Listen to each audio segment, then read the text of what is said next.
Eso que falta, el noticioso postmatutino prevespertino de FM La Tribu que te deja con ganas.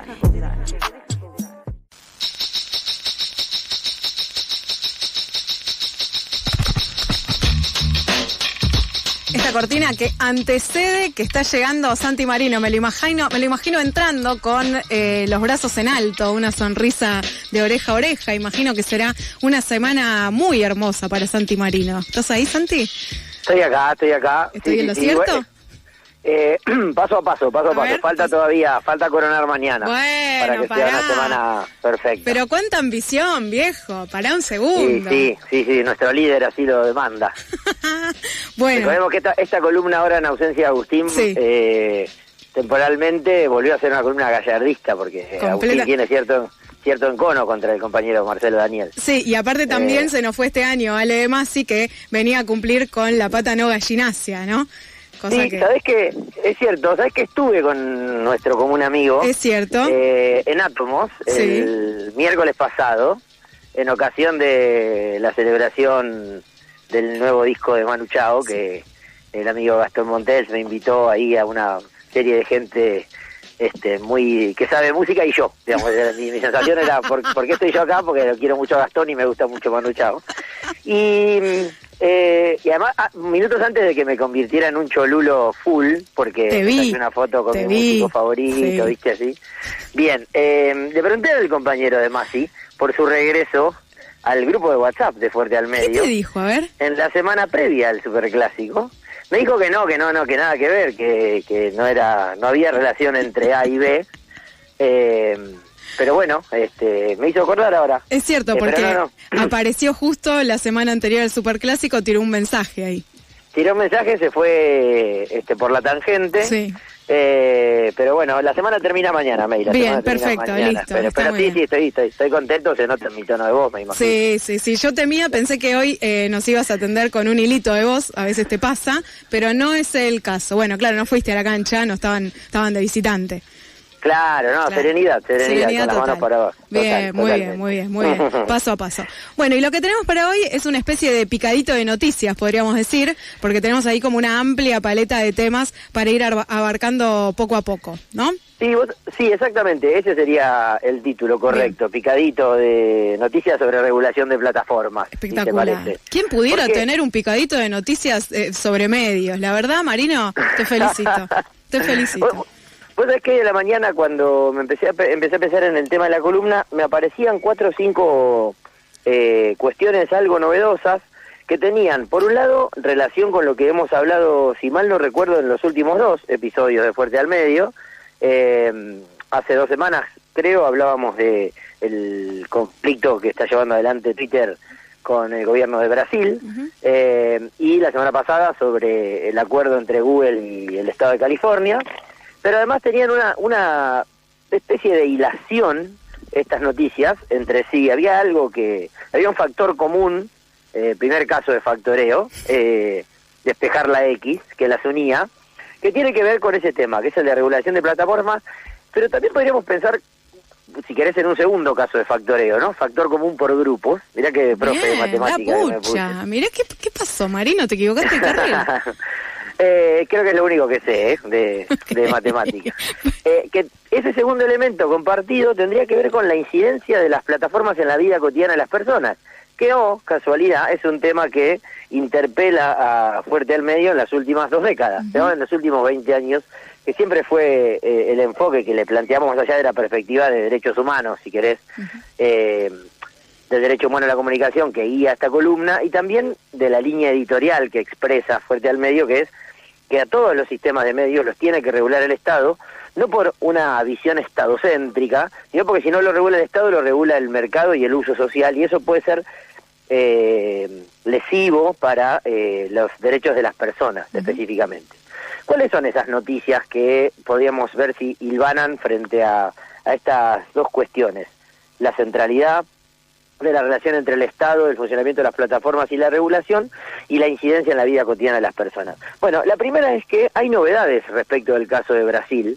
En estos últimos días, el Tribunal Superior de Justicia de Brasil mantiene todavía la prohibición para operar para Twitter y le puso un plazo de 24 horas más para que Twitter responda a algunas de las demandas que le hace el Tribunal Superior de Justicia, que es designe un representante legal, designe un abogado, pero además de eso, Elon Musk y su empresa empezó a acatar algunas de las demandas del propio gobierno, porque por ejemplo empezaron a activar desde Twitter Brasil contra las cuentas que habían sido denunciadas y que se comprobó que habían circulado mensajes para sostener el intento de golpe de Estado del 6 de enero del 2022, si mal no recuerdo, 2022, ¿no? sí. Del 2022, y también la empresa pagó la multa de más de $3 millones que le había exigido el Estado brasilero. Faltan algunas cosas más, todavía no completó todo, pero el cambio de actitud es total. Bien. Ya se empezó a resolver algunas de las cuestiones tal como lo planteaba el Tribunal Superior de Justicia. ¿Por qué este caso es central? Porque como dicen los expertos en comunicación y en regulación, Brasil hoy es el punto más culminante de la geopolítica de las comunicaciones digitales. Es decir, cómo se resuelva el litigio entre Elon Musk y el Tribunal Superior de Justicia brasilero va a anticipar, va a permitir evaluar de qué modo se va a configurar el nuevo escenario de esta relación entre dos jugadores tan potentes: el mercado cuasi monopólico, en este caso monopólico con Elon Musk, y los estados planteando algunos límites a su accionar. Esa es una primera noticia que se relaciona con esto que venimos diciendo de cómo el Estado regula a las plataformas, y recordemos que el vínculo con la vida cotidiana de las personas estaría dado por, bueno, los derechos, las libertades políticas y el hecho de que un gobierno que había sido elegido en segunda vuelta de modo mayoritario por las personas en Brasil podía estar en jaque frente a una actividad sostenida por las redes, quizá no propalada. No es que Elon Musk incitó al desafío al poder de Lula, pero lo sostuvo su plataforma, lo sostuvo su red. La segunda cuestión tiene que ver con otra red social, con otra plataforma, que es Instagram. Estos últimos días nos enteramos que Instagram es de Meta. Meta es Facebook, es el dueño también de WhatsApp, es decir, una de las plataformas más usadas en nuestros dispositivos móviles, controlada por un grandísimo operador que tiene posición dominante en muchos mercados.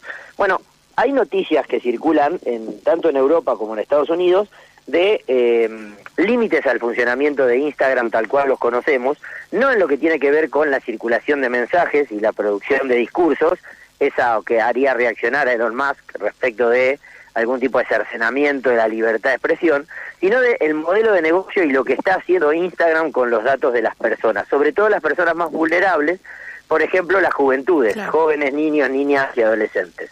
Bueno, en ocasión de una demanda del Poder Judicial estadounidense, Instagram avisó que en algunas regiones, quédense tranquilos quienes nos escuchan, esto no va a pasar todavía de inmediato en Argentina, va a hacer que las cuentas de adolescentes sean cuentas privadas por default, es decir, que no pueda craquearse de otra manera. Cada vez que un adolescente de hasta 16 años cree una cuenta en Instagram, esa cuenta se va a configurar de modo privado. Esto que los usuarios y las usuarias saben, establece ciertos límites respecto de quién puede acceder a tus contenidos o quién puede interactuar con tu perfil. Esto que hace Instagram busca evitar multas por daños a menores que se está comprobando en una investigación que hizo el Poder Judicial estadounidense, está generando a menores de 16 años y va a venir acompañada de algunos mecanismos más de control parental, es decir, que haya algunas cosas que para hacerlas los adolescentes necesiten permiso de sus madres, padres, tutores o encargados, digamos, es decir, de alguien, un adulto responsable.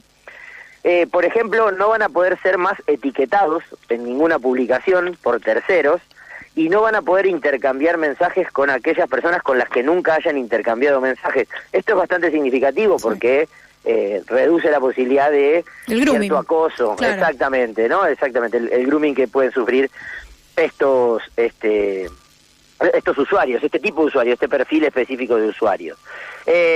Esos cambios son voluntarios, es decir, no está respondiendo a una exigencia específica, y son más significativos, son los cambios voluntarios por parte de una plataforma más significativos que se conozcan en Estados Unidos desde que existe el uso expandido de plataformas y redes sociales.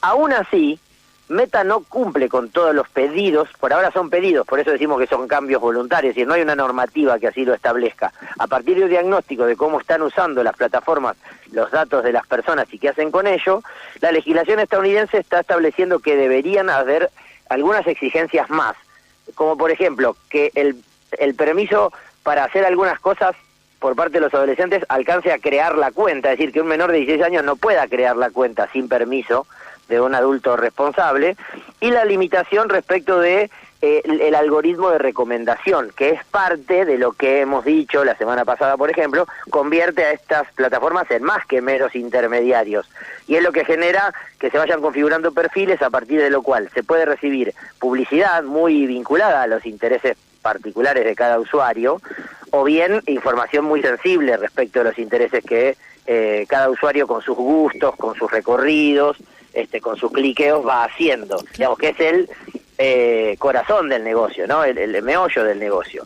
Esto, además de establecer ciertos límites para Instagram, que en primer lugar serían límites voluntarios, como decimos, pero que de no cumplirse podrían acarrear alguna medida judicial, va a impactar en las otras plataformas que también son muy usadas por niños, niñas y adolescentes, como Snapchat o TikTok.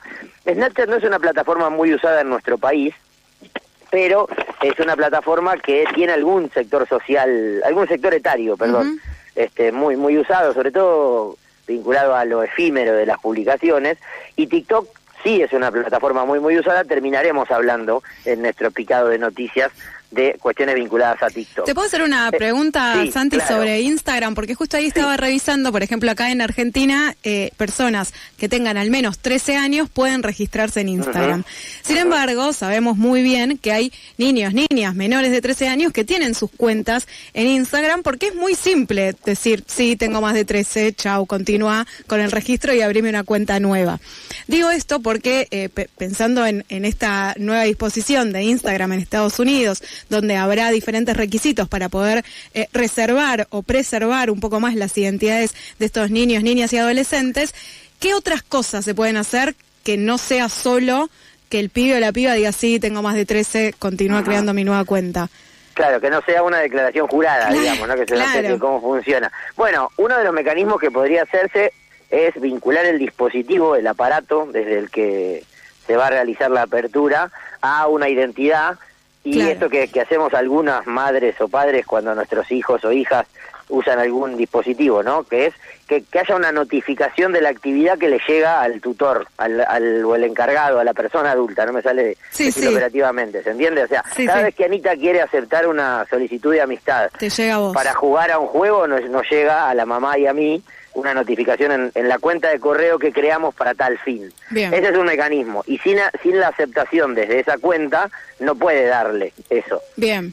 No sé si me explico operativamente. Perfecto. Sí, perfecto. Ese mecanismo está bastante más expandido para juegos que usan niños más pequeños. Estamos hablando uso a mi hija como ejemplo porque puedo, y segundo porque la tengo a mano. Estamos hablando de una persona de 10 años, todavía no tiene siquiera.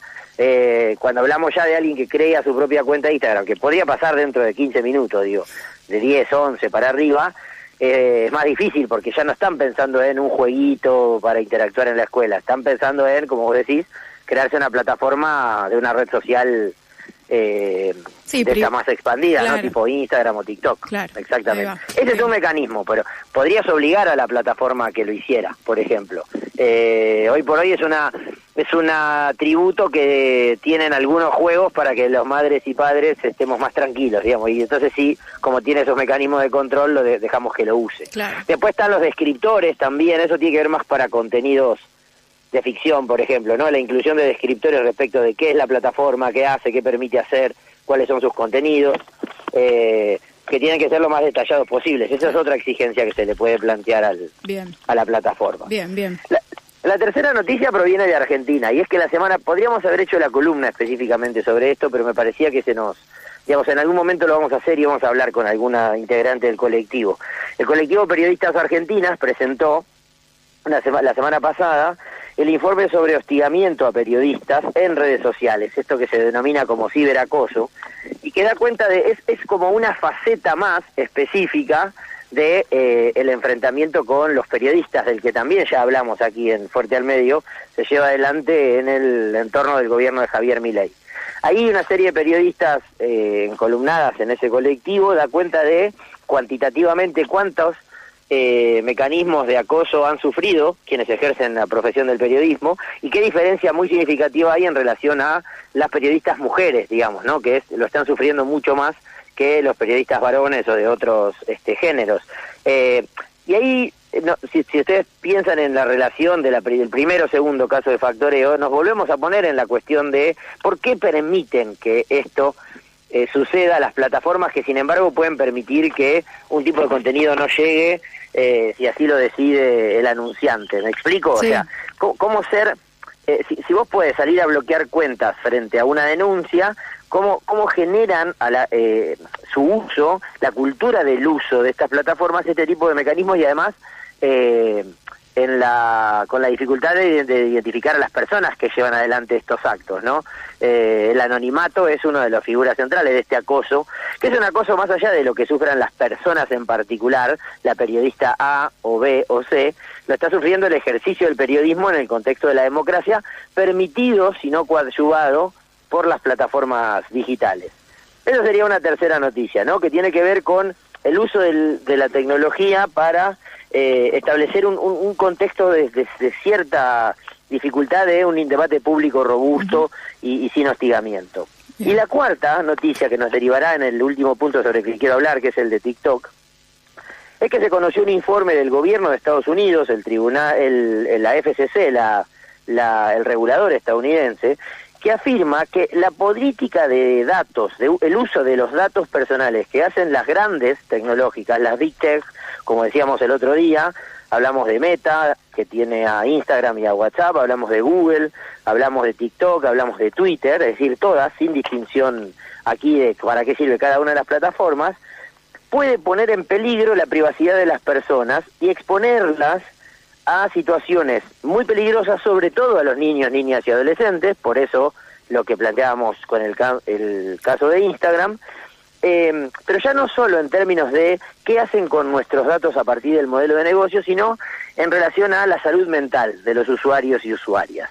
Entonces, frente a este escenario, yo cuando leía hoy a la mañana estas 4 o 5 o 3 o 4 noticias que tienen que ver con la relación entre el debate público, el uso expandido de las redes, el ejercicio del periodismo, lo que puede hacer el Estado con ello, recordé que hace algunos meses Amnistía Internacional presentó un informe sobre el uso de TikTok en la Argentina. El informe se divulgó en noviembre del 2023, ha circulado relativamente poco para mi modo de ver, pero sobre todo para los resultados que planteó este informe. Es realizado bastante aterrador el informe, lo leí, es aterrador. ¿Lo leíste? Sí, ¿Viste los resultados, cierto? Sí. Es realmente aterrador. Sí. Es aterrador por dos cuestiones. Por un lado, por los resultados específicos que ahora podemos sistematizar, pero por otro lado, por lo expandido del uso social que tiene esta plataforma. El informe se realizó, es un informe etnográfico, es decir, se hicieron entrevistas con jóvenes de entre 13 y 25 años en 5 ciudades de la Argentina, hablando sobre cómo se usa TikTok. Lo hicieron investigadores e investigadoras argentinas. Uno de ellos es Martín Becerra, nuestro académico de cabecera, si querés. Él no debe estar tan contento después del domingo, seguramente. Este es un chiste interno, no nada que un riverplatense se pueda guardar en este contexto.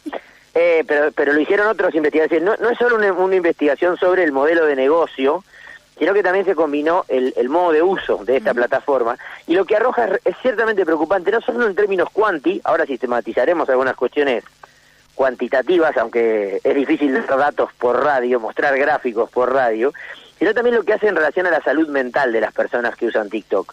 Este informe muestra que, como nosotros sabemos, de hecho lo trabajamos mucho, casi cuando esto era una noticia en desarrollo, sabemos que TikTok es una plataforma que creció muchísimo en la pandemia, su expansión fue desde el 2020 en adelante, fue la plataforma de la pandemia, posiblemente, que llega a 1.000 millones de usuarios en el mundo.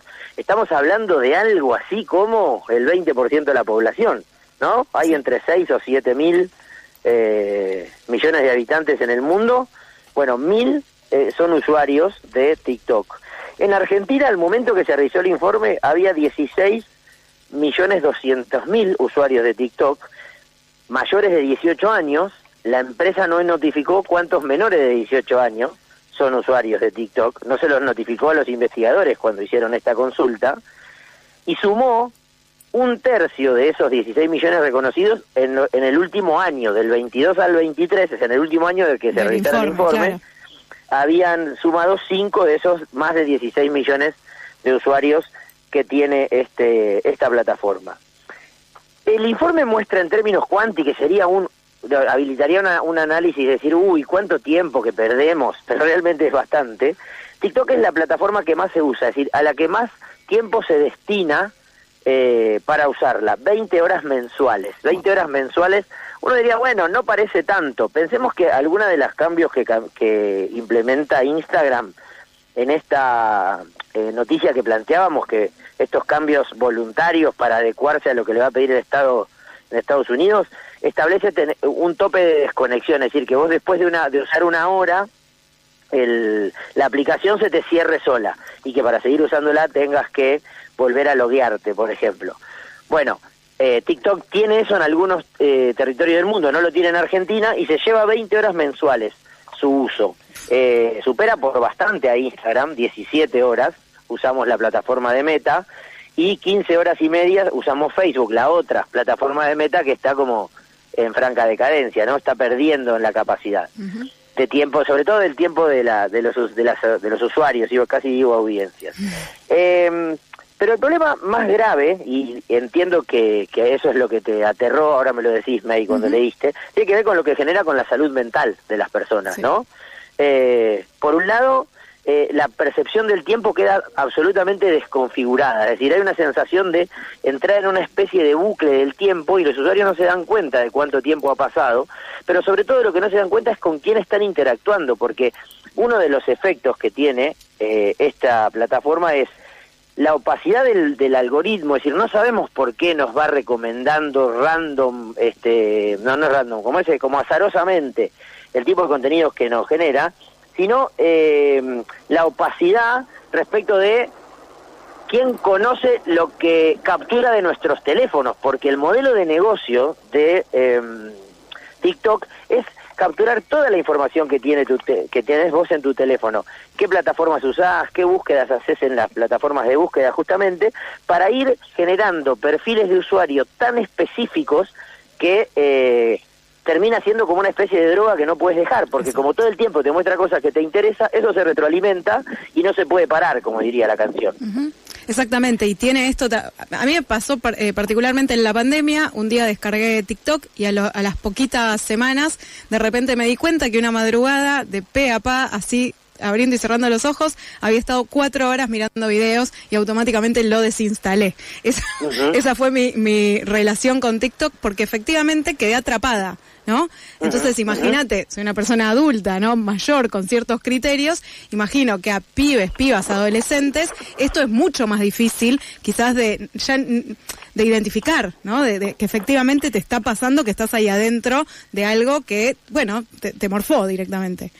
Sí, y que, insisto, el otro elemento que tiene es la opacidad de la figura que produce el contenido. Genera una desjerarquización de la producción de los contenidos. Nosotros no creemos que haya que tener una licenciatura para dar noticias en un medio, pero el problema es que está empezando a ser usado como fuente de información, que te atrapa todo el tiempo, como vos decís, te desconfigura el paso del tiempo, pero digamos, yo lo digo muchas veces con mis estudiantes en el curso, que es, nuestras abuelas decían que algo era verdad porque salía en la tele. Nosotros sabemos que la tele configura representaciones y que no es cierto eso, que también hay mentiras o que son verdades construidas. El problema aquí es que hay una cercanía y una empatía tan grande con la plataforma, no con el productor del contenido, porque lo que consumen los jóvenes finalmente es TikTok, no el TikTok de tal o cual personaje, que no hay distinción entre verdad, mentira, entre objetivos de por qué se pone a circular determinada cuestión. Y el modelo de negocio, que insisto, está basado en combinar la opacidad del algoritmo, de no saber cómo funciona y por qué funciona de ese modo, y la captura de la captura masiva de toda la información que dejamos en nuestros teléfonos, es ciertamente muy gravosa para la configuración de relaciones interpersonales, de distancia crítica con los discursos que consumimos allí, y ese informe planteaba hace casi un año que es urgente que los gobiernos publiquen mecanismos de protección para las personas contra los riesgos sistemáticos relacionados al modelo de negocio que las empresas de redes sociales en particular y TikTok, en general, y TikTok en particular, están generando. Es decir, no hay un divorcio entre los efectos que genera el uso de TikTok y el modelo de negocio de TikTok, sino que hay un vínculo directo entre cómo funciona TikTok y lo que genera en términos de salud mental, de percepción del tiempo, de jerarquización de la información, y ese informe le pedía a los estados que generara medidas efectivas que impliquen mecanismos de prevención, de investigación, de sanción y de reparación de los abusos que ya han sufrido algunas personas mediante la combinación de políticas, regulaciones y estándares de libertad de expresión. Por eso es que hacíamos este recorrido hilando esas 4 o 5 noticias y terminando en el informe, y recomendamos la publicación, lo podemos poner a compartirme, y si te parece... Sí, ahora lo buscamos y lo compartimos, sí. El informe de Amnistía, que nos permite dar cuenta de que cuando hablamos de Google, de Amazon, de Meta, hablamos de grandísimas empresas, pero también hablamos todo el tiempo de la vida cotidiana de las personas, de la incidencia central y dramática que tiene este tipo de plataformas que siguen operando sin regulación en la vida cotidiana de las personas. Parece ser que el tiempo de la no regulación y de que se corra el Estado para no hacer nada empieza a quedar atrás, salvo las velocidades nacionales. Claro.